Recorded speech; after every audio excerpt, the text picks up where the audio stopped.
അസ്സലാമലൈക്കും. വലൈക്കും അസ്സലാം. അസ്സലാമലൈക്കും. വലൈക്കും സലാം. സുഖാണോ? അപ്പൊ മോളെ പേരൊന്ന് പറഞ്ഞു കൊടുത്തേ. ഹംദ ഷെറീൻ. ഹംദ ഷെറീൻ. മോന്റെ പേരൊന്ന് പരിചയപ്പെടുത്തിക്കേ. അഹമ്മദ് റഷാദ്. അഹമ്മദ് റഷാദ്. എന്താ പരിപാടി ഇപ്പൊ വെക്കേഷൻ ആയിട്ട്? ഞങ്ങൾ കളിക്കും, കളി, പടി, ടൂറ് ഇതൊക്കെ ഉണ്ടോ? പിന്നെ അപ്പൊ ഈ നന്നായിട്ട് പ്രസംഗിക്കുന്നൊക്കെ ഞാൻ കേട്ടല്ലോ, സത്യാണോ? അപ്പൊ നമുക്ക് ആ പ്രസംഗം ഒന്ന് ഇവരെ കേൾപ്പിച്ചു കൊടുത്താലോ? അപ്പൊ മോള് ഏത് ക്ലാസ്സിലാണ് പഠിക്കുന്നത്? ഒന്നില്. മോനോ? ഞാൻ രണ്ടില്. ഒന്നാം ക്ലാസ്സിലും 2ാം ക്ലാസ്സിലുമാണ് രണ്ടാളും പഠിക്കുന്നത്. രണ്ടാളും വിട്ടുകൊടുക്കാത്ത പ്രസംഗമാണ് കേട്ടോ. അപ്പൊ നമുക്കൊന്ന് കേട്ടോക്കാം. ആദ്യം ആരാ പ്രസംഗിക്കുക? ഞാൻ. അപ്പൊ നമുക്ക് ആദ്യം ചെറിയ ചാൻസ് കൊടുക്കാം അല്ലെ? എന്നിട്ട് നിനക്ക് അവസരം തരാം. റെഡി അല്ലേ? ഇങ്ങനെ ഇപ്പൊ എന്തിനെ കുറിച്ചപ്പോ പ്രസംഗിക്കുന്നത്? ഇന്ത്യയെ കുറിച്ചോ? ഓ, 1ാം ക്ലാസ്സുകാർ ഇന്ത്യയെ കുറിച്ച് എന്താ പറയാൻ പോകും നമുക്കൊന്ന് കേൾക്കാം അല്ലെ? അപ്പൊ റെഡി അല്ലേ? എന്നാ ഒന്ന് പറഞ്ഞേ, തുടങ്ങിക്കാം. പാരതന്ത്ര്യത്തിൽ നിന്ന് മോചനം നേടി ഇന്ത്യ സ്വാതന്ത്ര്യത്തിന്റെ 7.5 പതിറ്റാണ്ട് പിന്നിട്ടു നിൽക്കുന്ന സാഹചര്യത്തിലാണ് നാം നിവസിക്കുന്നത്. ഈ രാജ്യം വളരെ പഴക്കമുള്ള ഒരു രാജ്യമാണ്. ഇന്ത്യയിൽ ഒരു ജനാധിപത്യ സംവിധാനവും ഒരു ഭരണകൂടവും നിലവിൽ വരുന്നതിനെ സംബന്ധിച്ച് ചോദിച്ചപ്പോൾ പ്രസിദ്ധനായ ഒരു ഇംഗ്ലീഷ് തത്വചിന്തകൻ അദ്ദേഹം നൽകിയ മറുപടി, ആ രാജ്യത്തിന് 4000-ലധികം സംവത്സരങ്ങളുടെ പഴക്കമുണ്ട്. ഇനി സ്വന്തമായി ഒരു ജനാധിപത്യ സംവിധാനത്തോടോ ഒരു ഭരണ സംവിധാനത്തോടോ സമരസപ്പെട്ടു പോവാൻ ആ രാജ്യത്തിന് സാധ്യമല്ല. പകരം അവിടെ നിലനിർത്തേണ്ടത് ക്രമസമാധാനമാണ്. അത് നടപ്പിൽ വരുത്താൻ British East India Company, British empire, ബ്രിട്ടന്റെ മേധാവിത്വത്തിൽ ആ രാജ്യത്തെ ഭരിക്കുന്നതാണ് ഇന്ത്യയുടെ നിലനിൽപ്പിന് അഭികാമ്യമായിട്ടുള്ളത്. ഈ രാജ്യത്തെ സംബന്ധിച്ച് ലോകം മുഴുവൻ വിലയിരുത്തിയിരുന്നതും അങ്ങനെ തന്നെയായിരുന്നു.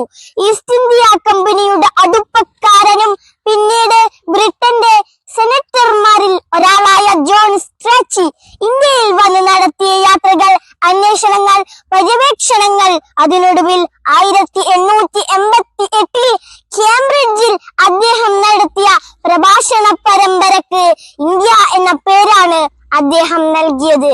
ആ പ്രഭാഷണത്തിന്റെ പ്രാരംഭത്തിൽ ഇന്ത്യയെ കുറിച്ച് അദ്ദേഹം പറഞ്ഞു തുടങ്ങിയത്, ഒരു കാര്യം ഞാൻ ആദ്യമേ നിങ്ങളുടെ ശ്രദ്ധയിൽപ്പെടുത്തട്ടെ. ഇന്ത്യ എന്ന ഒരു രാജ്യമില്ല.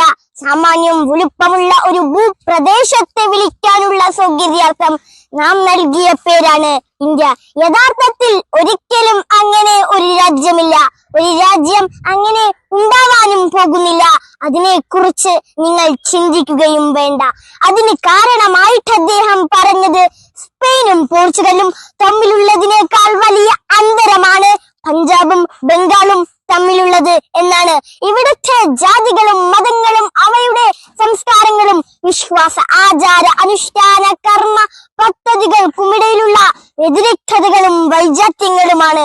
യൂറോപ്പിലെ രാജ്യങ്ങൾ ഒന്നടങ്കം ചേർന്നാലുണ്ടാകുന്ന വ്യത്യാസങ്ങളെക്കാൾ വലിയ വൈഭിന്യമാണ് ഇന്ത്യയിലെ 2 പ്രവിശ്യകൾക്കുമിടയിലുള്ളത് എന്നാണ്.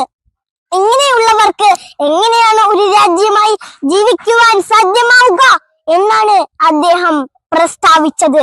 പിന്നീട് വിൻസ്റ്റൺ ചർച്ചിലിന്റെ കാലഘട്ടം വന്നപ്പോഴും ഇന്ത്യയെക്കുറിച്ചുള്ള വിലയിരുത്തലുകൾ വിഭിന്നമായിരുന്നില്ല. വിൻസ്റ്റൺ ചർച്ചിൽ ഇന്ത്യയെക്കുറിച്ച് പറഞ്ഞത്, സാമ്രാജ്യത്വത്തിന്റെ അവസാന കാലങ്ങളുടെ അധ്യക്ഷനാവാൻ വേണ്ടിയല്ല ഞാൻ രാജ്യത്തിന്റെ പ്രധാനമന്ത്രി പദത്തിലിരിക്കുന്നത്. അതുകൊണ്ട് തന്നെ ഇന്ത്യക്ക് സ്വാതന്ത്ര്യം കൊടുക്കാൻ നിർവാഹമില്ല. അത് ഏറ്റവും വലിയ അപകടമായിരിക്കും, അരാജകത്വമായിരിക്കും. ഇന്ത്യക്ക് സ്വാതന്ത്ര്യം കൊടുത്താൽ 10 വർഷത്തിനകം അവർ തമ്മിൽ തല്ലി ചത്ത് തീരും. ഇതായിരുന്നു ഇന്ത്യയിലെ ജനങ്ങൾ ഒന്നടങ്കം ഒരേ മനസ്സോടെ ഒന്നിച്ച് അണിചേർന്ന് സ്വാതന്ത്ര്യ സമര പോരാട്ടം നടത്തിയ സന്ദർഭത്തിൽ പടിഞ്ഞാറുകാരുടെ നിലപാട്. അവരെയൊക്കെ അവരുടെ പ്രസ്താവനകൾ അഖിലവും ഭീമാബദ്ധങ്ങളായിരുന്നു എന്ന് തെളിയിച്ചുകൊണ്ട് അവരെ കൊണ്ട് തിരുത്തി പറയിപ്പിച്ചു നമ്മൾ. India is the largest democratic country in this world.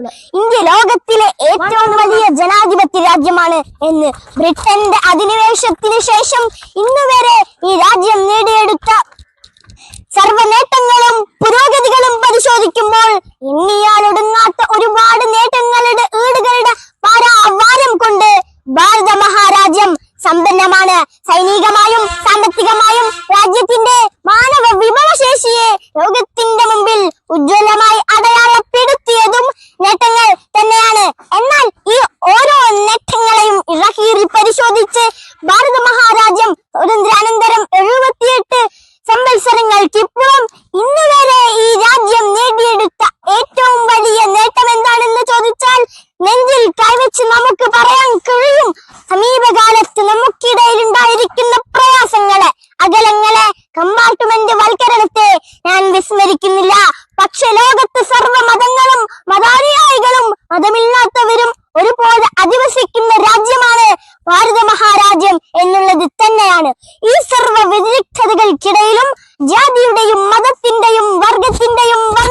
പദ്ധതികൾക്കിടയിലും സംസ്കാരത്തിന്റെയും വിശ്വാസ ആചാര അനുഷ്ഠാന കർമ്മ പദ്ധതികൾക്കുമിടയിലും 78 വർഷക്കാലം ഈ മഹാരാജ്യം പരസ്പര സ്നേഹത്തിലും സൗഹാർദ്ദത്തിലും സഹവർത്തിത്വത്തിലും ബഹുമാനത്തിലും സ്വന്തം വിശ്വാസം മുറുകെ പിടിക്കുമ്പോഴും സഹിഷ്ണുത മുഖമുദ്രയാക്കി ഈ നാട് ജീവിച്ച 7.5 പതിറ്റാണ്ട് കാലത്തെ ഈ രാജ്യത്തെ ജനങ്ങൾക്കിടയിലുണ്ടായ ഐക്യം തന്നെയാണ് ഈ നാട് നേടിയെടുത്ത മഹാനേട്ടം എന്ന് ലോകത്തോട് വിളംബരം ചെയ്യാൻ നമുക്ക് സാധിക്കണം. അത് ഈ രാജ്യത്തെ മതങ്ങളുടേതും മതവിശ്വാസികളുടേതും മതമില്ലാത്തവരുടേതുമാണ്. അത് ഈ രാജ്യത്തെ ജനാധിപത്യവാദികളുടേതും പണ്ഡിതന്റെതും പാമരന്റെതും പണക്കാരന്റെതും പണിക്കാരന്റേതുമാണ്. അത് ഭാരത മഹാരാജ്യത്തിലെ ഒരു പൗരന്റേതുമാണ്. അത് ഈ സമൂഹം ഒന്നടങ്കം നേടിയെടുത്ത മഹാനേട്ടമാണ്.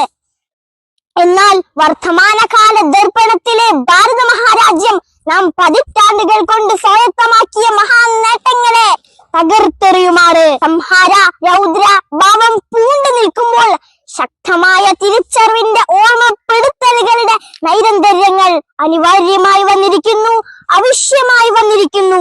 അതെ, നാം ആ